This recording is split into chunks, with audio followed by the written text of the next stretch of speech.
अस्सलाम वालेकुम everyone, welcome to our YouTube channel. This is Iqra Abbasi और आज की वीडियो में हम डिस्कस करने वाले हैं हाइपोकॉन्ड्रियासिस। अगर हम हाइपोकॉन्ड्रियासिस की बात करते हैं तो बेसिकली ये एक ऐसा एंजाइटी इलनेस एंजाइटी डिसऑर्डर है, या कि ऐसी कंडीशन है जिसमें एक इंडिविजुअल जो है उसको शदीद बीमारी का खौफ होता है।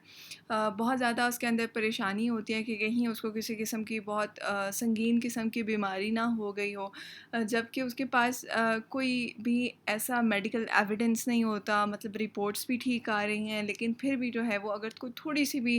अलामात आ जाती हैं किसी बीमारी की, कोई भी थोड़े से भी सिम्टम्स होते हैं, तो उसे लगता है कि वो बहुत ज़्यादा जो है वो उसको कोई संगीन बीमारी है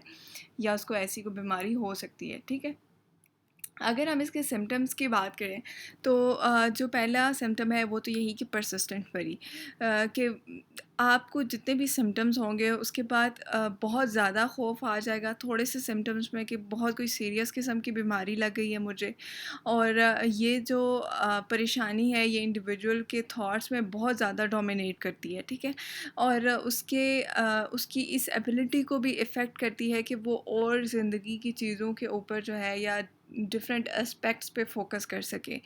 फिर इसका दूसरा सिम्पटम ये है कि फ्रीक्वेंट मेडिकल चेक्स। ऐसे लोग जो हैं जिनको भी हाइपोकॉन्ड्रियासिस होता है बहुत ज़्यादा जो है वो डॉक्टर के पास जाएंगे, हेल्थ केयर प्रोवाइडर्स के पास जाएंगे, बहुत सारे मेडिकल टेस्ट करवाएंगे, बार बार रीअश्योरेंस करवाएंगे कि वो उनकी हेल्थ के बारे में जितने भी उनके कंसर्न्स हैं वो ठीक हैं, वो बिल्कुल ठीक हैं। फिर उसके बाद उनको ना बार बार रीअश्योरेंस चाहिए होती है। और उसके बाद अगर हम तीसरे सिम्पटम की बात करें तो ये कि अवॉइडेंस बिहेवियर, ऐसे लोग जो होते हैं जिनको भी ये इशू होता है वो जो है बहुत सी एक्टिविटीज़ को अवॉइड करेंगे, बहुत से लोगों को अवॉइड करेंगे, ऐसी जगहों को जो है वो अवॉइड करेंगे जहाँ पे उन्हें लगे कि किसी भी किस्म की बीमारी उनको लग सकती है। फॉर एग्ज़ाम्पल ऐसे लोग जो है बहुत ज़्यादा अवॉइड करते हैं, कहीं वो हॉस्पिटल जाने से बहुत ज़्यादा अवॉइड करेंगे, बहुत अगर कोई बीमार है तो ऐसे इंडिविजुअल से इंटरेक्ट करना ही अवॉइड करेंगे। फिर उसके बाद जो है वो इसका एक और सिम्टम भी ये है कि बहुत ज़्यादा जो है वो बॉडीली सेंसेशन को अटेंशन देते हैं, मतलब बहुत क्लोजली मॉनिटर करेंगे उनकी बॉडी, अपनी जितने भी उनके बॉडी के साइंस हैं, मतलब कोई भी अगर थोड़ा सा भी टेम्परेचर हो गया है या हेडेक हो गया है, थोड़ा सा सर में दर्द है, थोड़ी सी खांसी हो गई है, तो बहुत ज़्यादा अटेंशन देना और ये कहना कि ये मुझे लगता है कि मुझे कोई बहुत सीरियस बीमारी हो गई है और उसकी वजह से जो है वो ये सिम्टम्स हैं। अगर हम बात करें कि हाइपोकॉन्ड्रियासिस के कॉजेज़ क्या हैं, तो एग्जैक्ट कॉज जो है वो इसको हम नहीं कह सकते कि क्या है, लेकिन डिफरेंट फैक्टर्स जो हैं वो कंट्रीब्यूट कर सकते हैं। एक चीज़ जेनेटिक फैक्टर्स भी है, फैमिली हिस्ट्री अगर हो किसी की जिसमें एंजाइटी डिसऑर्डर हो,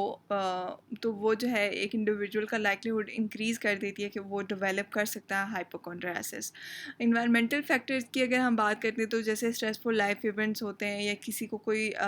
बहुत बड़ी बीमारी बचपन में हुई, ठीक है, या फिर उसके फैमिली मेम्बर का कोई एक्सपोजर हुआ किसी भी बीमारी से, ठीक है, तो ये सारी चीज़ें जो हैं जितने भी इन्वायरमेंटल फैक्टर्स हैं ये भी कंट्रीब्यूट कर सकते हैं। फिर साइकोलॉजिकल फैक्टर्स की बात करें तो अगर किसी बंदे को कोई ऑलरेडी जो है वो सफ़र कर रहा है एंजाइटी से या डिप्रेशन से या ओसीडी से, ठीक है, सो ये वाले जो लोग होते हैं ना जो ऑलरेडी किसी ना किसी डिसऑर्डर से आप कह लें कि उसको फेस कर रहे होते हैं, तो वो लोग भी जो है वो ज़्यादा आप कह लें कि प्रीडिस्पोज होते हैं कि उनको ये वाले हाइपोकॉन्ड्रियासिस हो सकता है। ठीक है, अगर हम इसके ट्रीटमेंट ऑप्शंस की बात करें तो हमारे पास डिफरेंट ऑप्शंस हैं। एक तो सीबीटी है, ठीक है, आप साइकोलॉजिस्ट के पास जाते हैं और हम साइकोलॉजिस्ट जो हैं वो